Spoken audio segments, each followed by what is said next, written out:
this month, I want to talk about video games, which are actually even hotter than they were several years ago. The data is interesting. About 2/3 of adults in the US play video games once a week, and 3/4 of, quote, children play video games. This is from the Entertainment Software Association. And by the way, 45% of those gamers are women. I want to talk about a subset of video games, which is called esports. And esports is competitive video gaming. Because of COVID, this has grown dramatically in the last year. There was a 50% increase over last year. And now the industry of esports is valued at $1 billion.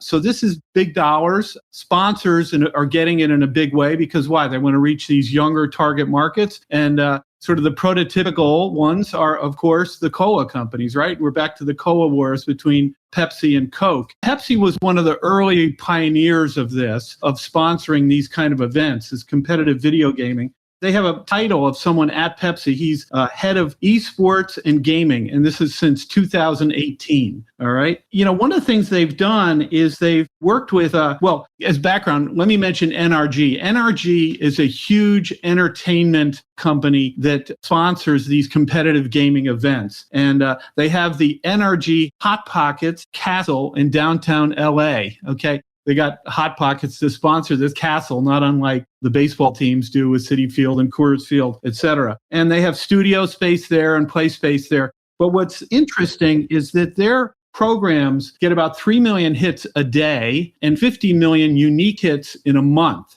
So this is huge, right? This is incredible, the viewership and participation. And so Pepsi, which bought Rockstar Energy in 2020, just created an event. It actually launched yesterday. It's called the Sound Series with NRG, and this went out on Twitch. And they get, you know, sort of famous DJs, et cetera, famous musicians to be part of these events. So they're turning it into a lifestyle, and they're fashion components, right? So it's more than just the competitive video gaming. It's now becoming and leveraging the whole notion of a lifestyle, right? So that's Pepsi. So what is Coke doing? You know, Coke has noticed, right? And so 2 weeks ago, Coke formed the worldwide founding partner of League of Legends. They're working with Riot Games. They're one of the biggest creators of these video games. The Wild Rift game, which will be exclusively, I believe, the first mobile esport. And so they're launching an international competition. It'll come out this summer. More than 100 countries will be involved in this. It's heating up, right? One of the things that as we think about, if you're not Coke or Pepsi, you're some other brand, you say, well, how can I participate in this? Well, believe it or not, Tampax, of all companies, has just, they're sponsoring a tournament for the Valorant video game. This, again, is created by Riot Sports. And so they're part of this, too. By the way, just a side note, I think next we'll start to hear, not unlike the infant formula, there'll be tremendous outrage at the lack of tampons because there's supply chain issues, just so you know.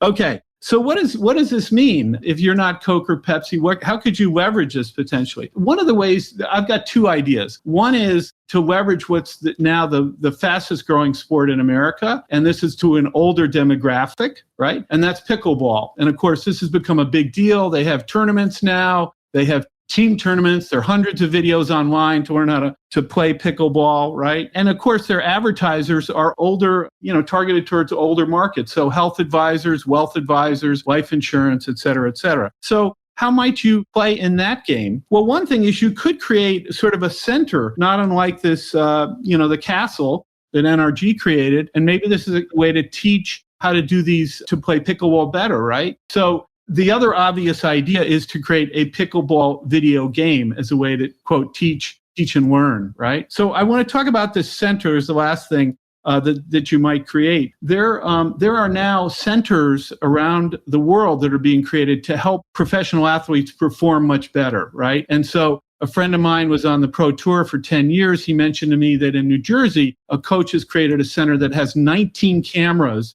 in order to analyze every aspect of a tennis player's game.